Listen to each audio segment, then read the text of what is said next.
क्या हम कुछ ऐसा कर सकते हैं जिससे घर के वातावरण में भी वो सुकून आना शुरू हो जाए, जिससे परिवार के सदस्यों को हमेशा और समय आने पर तो ज़रूर सिर्फ घर के वाइब्रेशन से ही शक्ति मिल जाए?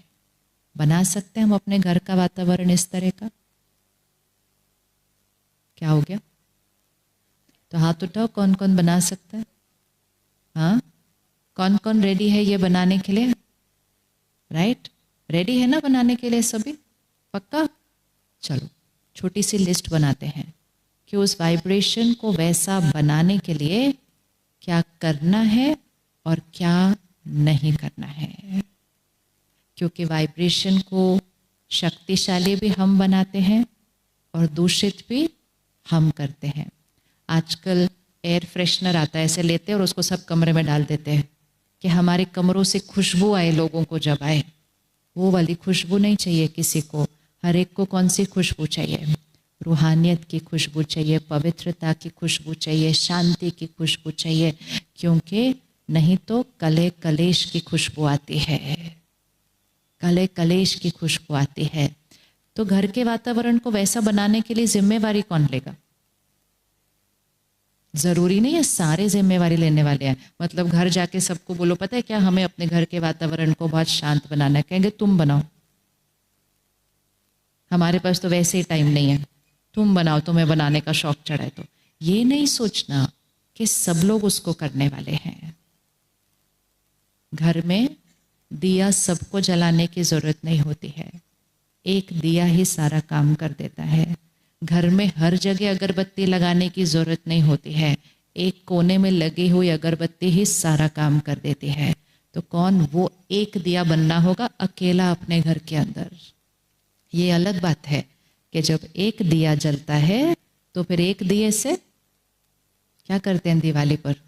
एक दिए से दूसरा दिया, दूसरे दिए से तीसरा दिया, तीसरे दिए से चौथा दिया, और फिर क्या आ जाता है? दिवाली आ जाती है।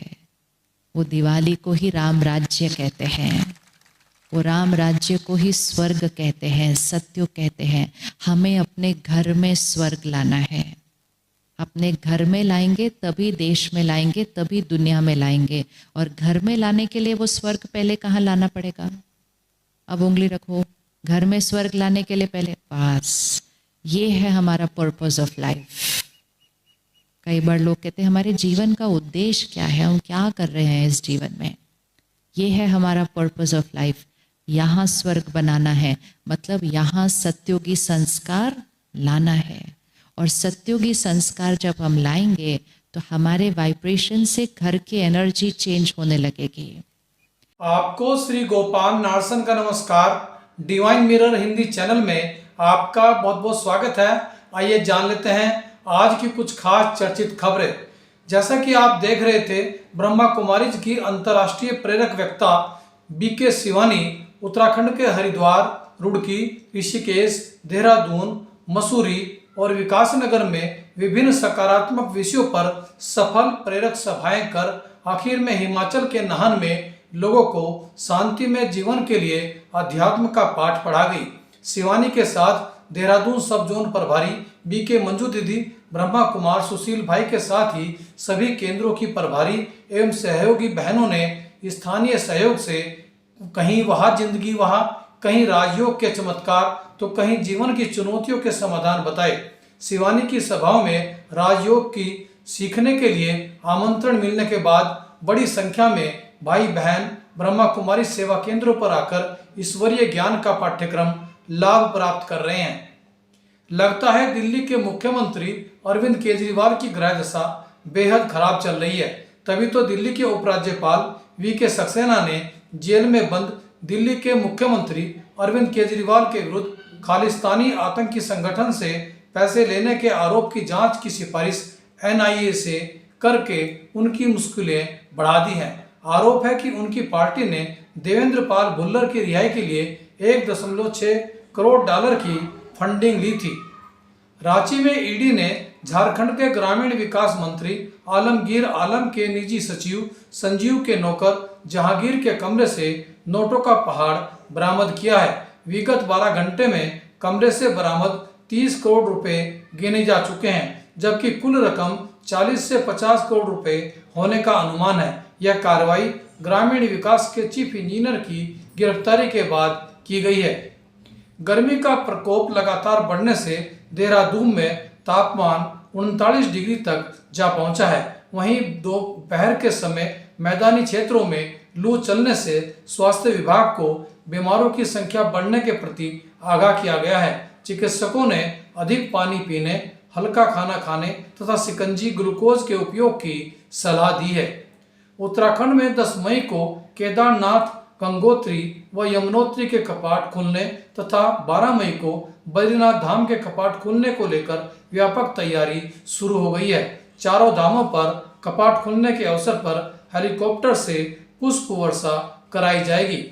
चमोली पुलिस ने गैरसैंण जंगल में आग लगने के आरोप में 3 युवकों को गिरफ्तार किया है, जो बिहार के रहने वाले हैं और सोशल मीडिया पर आग को लाइव दिखाने के लिए जंगलों में आग लगा रहे थे।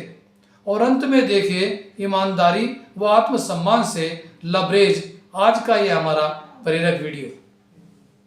ऊंट खरीदने के लिए वो मार्केट में गया, बाजार में गया, उसने ऊंट जो है पसंद कर लिया, सौदा हो गया, पैसे दे दिए, ऊंट लेकर के अपने घर पर आ गया। उसका एक विश्वास पात्र नौकर था, उससे कहा कि भाई देख लो, लेके आ गया ऊंट। भरोसेमंद आदमी था, तो गया वो ऊंट के पास जाकर के देखने लगा, उसको अच्छा लगा ऊंट। उसने काठी उतारी ऊंट की, तो उस काठी के नीचे उसे मखमली थैली मिली। उसने मखमली थैली जब देखी तो उसकी आंखें खुली रह गई कि इसमें माल निकलेगा। थैली को खोला तो उसमें बहुत सारे हीरे थे। नौकर तो खुशी के मारे उछलने लग गया कि क्या बात है, सेठ जी ने तो कमाल ही कर दिया, ऊंट नहीं लाया, पता नहीं कितना सारा माल लेके आ गया। दौड़ के भागा अपने सेठ जी के पास, जाकर कहने लगा कि मालिक, आप सिर्फ ऊंट नहीं लाए हो, आप पता नहीं कितना सारा माल लाए हो। सेठ जी ने कहा क्या बात कर रहे हो? तो उसने दिखाई वो मखमली थैली की, देखो इसमें बहुत सारे हीरे। उसने टेबल पर बिछा दिए सारे हीरे। सेठ जी ने कहा अरे वाह, ये तो कमाल हो गया, लेकिन ये मेरे तो है नहीं। सेठ जी सोच में पड़ गए। उन्हें समझ में आया कि शायद ये ऊंट वाले के हैं, उसने बेचारे ने रखे होंगे काठी के नीचे अपना सामान। और नौकर जो था उसके दिमाग में चल रहा था कि सेठ जी क्या सोच रहे हैं। उसने कहा क्या सोच रहे हो मालिक? सेठ जी ने कहा मैं सोच रहा हूँ कि इसको फटाफट से तुम वापस थैली में रखो, मैं इसको दे करके आता हूँ, थोड़ा समय लगेगा, तुम काम जो है देख लेना। नौकर ने कहा अजीब आदमी हो, बुरा ना मानो, लेकिन ये बेवकूफ भरी बात है, आपको किसी ने देखा नहीं, आप वहां से लेकर के ऊंट आए हो, सबको यही पता है, ऊंट की काठी के नीचे थैली निकली है, थैली में हीरे निकले, किसको पता है? आपके और मेरे बीच की बात है। आप मुझ पर भरोसा करते हैं, मुझे 1-2 हीरे दे देना, मुझे ज्यादा नहीं चाहिए। सेठ जी ने कहा नहीं, मैं वापस देकर आऊंगा जिसको। सेठ जी माने नहीं, घर से निकल गए वापस थैली लेकर के, और बाजार में उस आदमी को ढूंढ लिया जिससे ऊंट लेकर के आए थे। उससे कहा भाई साहब, आपकी मखमली थैली जो है उस काठी के नीचे, ऊंट की काठी के नीचे रखी थी, ये आप संभालो। वो आदमी बहुत देर से परेशान चल रहा था कि उसकी थैली नहीं मिल रही, तो उसने कहा क्या बात है, आपके पास थी और आप लौटाने आ गए, बहुत बड़ी बात है, आज के जमाने में कौन आता है? सेठ जी ने कहा बस आप रखो। उसने कहा आपको पता है इसमें क्या है? उन्होंने कहा हाँ। सेठ जी ने कहा हमने देखा इसमें बहुत आपके कीमती हीरे हैं। वो आदमी बड़ा प्रसन्न हुआ कि देखो इतना ईमानदार आदमी, सब कुछ लौटाने आ गया। तो उसने कहा आप रख लीजिए, आपको जो पसंद है इसमें से 1 हीरा अपने लिए रख लीजिए। सेठ जी ने कहा नहीं मुझे नहीं चाहिए। वो आदमी माने नहीं, उसने कहा रख लीजिए, आप 1 हीरा रख लीजिए, मेरी तरफ से इनाम मान के रख लीजिए, प्यार मान के रख लीजिए, आप रख लीजिए। बहुत जिद बहस पड़ गया। तो सेठ जी ने कहा मैंने पहले ही इसमें से 2 हीरे निकाल लिए। उस आदमी का गुस्सा बढ़ गया, उसने कहा अच्छा कलाकार निकले, पहले ही निकाल लिए। उसने फटाफट से थैली खोली, सारे हीरे गिनना शुरू किया, उसके सारे पूरे के पूरे थे। उसने कहा सेठ जी तो पूरे के पूरे, आपने कौन से 2 हीरे निकाल लिए? सेठ जी ने कहा 2 हीरे मैंने पहले ही अपने पास में रख लिए, पहला ईमानदारी वाला हीरा और दूसरा आत्मसम्मान वाला हीरा, दोनों अनमोल है, कोई खरीद नहीं सकता। बहुत छोटी सी कहानी जिसका सार ये समझाता है कि पैसा बहुत कुछ हो सकता है, लेकिन पैसा सब कुछ नहीं होता है। लाइफ में ईमानदारी और आत्मसम्मान का रास्ता कभी भी मत छोड़ना, आपकी आत्मा प्रसन्न रहेगी, आप अंदर से खुश महसूस करेंगे। एक बार फिर